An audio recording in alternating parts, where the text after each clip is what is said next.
Ever since our parents left us, it was always just Ate. She was the one who studied until dawn and worked twice as hard. She was my rock, my hero, and the most determined person I knew. She promised would make it no matter what. I remember her coming home those nights.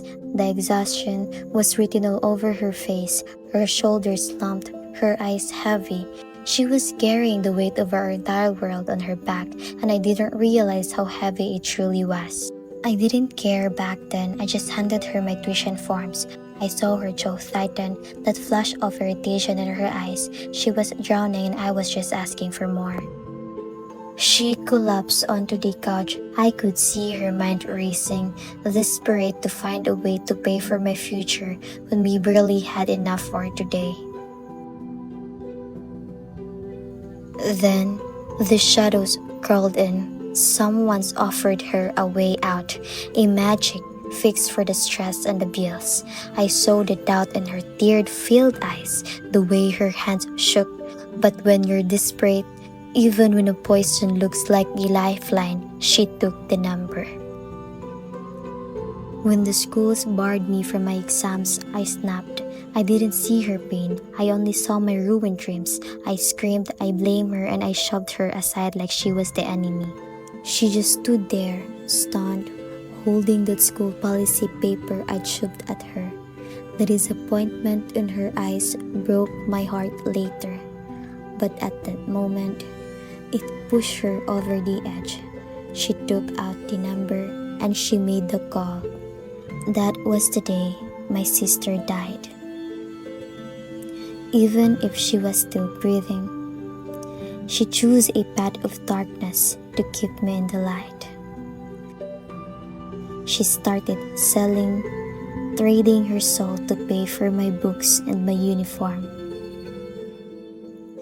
Every cent she gave me was stained with the lives of others, and eventually her own.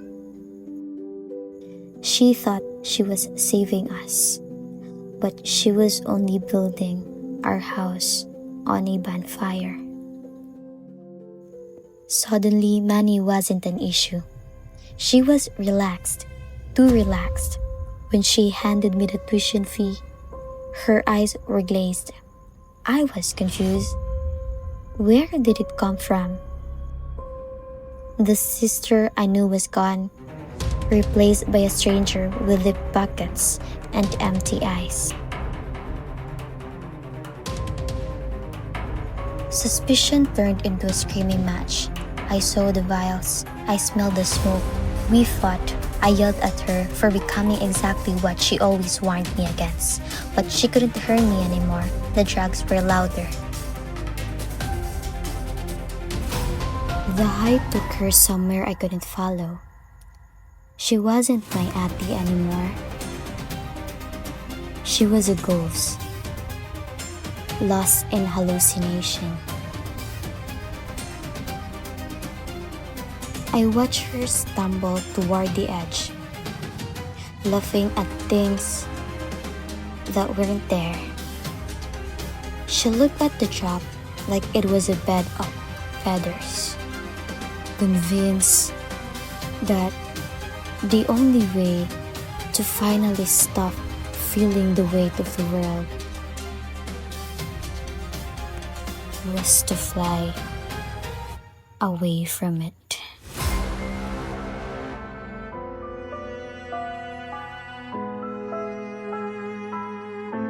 She climbed that stall without a second thought. In her mind, she was finally free from the bills, the guilt, and the hunger. With one last laugh, she stepped into the air. She wanted to save my future, but she forgot that I needed a sister more than I needed a degree.